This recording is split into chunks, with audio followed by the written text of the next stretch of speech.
When you threatened tariffs on Canada a couple weeks ago, Justin Trudeau rushed down here. He wanted to make nice.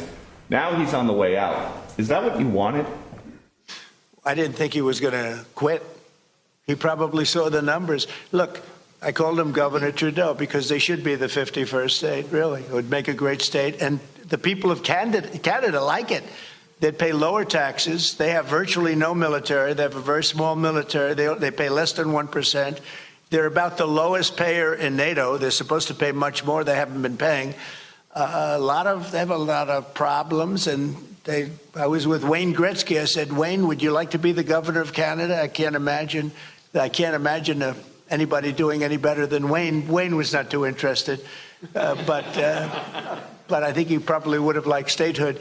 He's a friend of mine. He's a great guy. He's the great one. We call him the great one, right? He's a great hockey player. But I will say this. I think that there's, it was stated pretty strongly a couple of weeks ago about Canada, and people laughed. And now they're all saying, well, it's very interesting.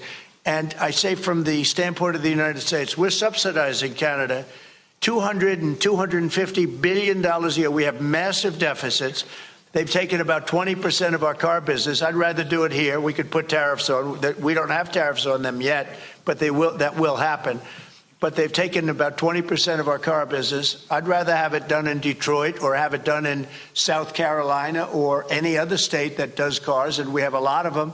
We don't need Canada for that. We don't need Canada for lumber because we have big forests that we have, not utilized. In some cases, they're protected, which I can take that protection off. And you take down a tree and you grow a better tree. That's, pretty common.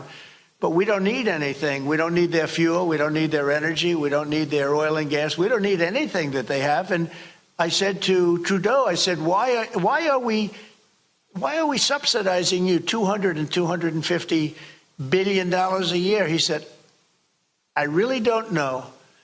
And I said, well, I don't know either. I said, what would happen to Canada if we didn't? He said Canada would be obliterated if that happened. I said, then Canada should be a 51st state. And that's where we are now.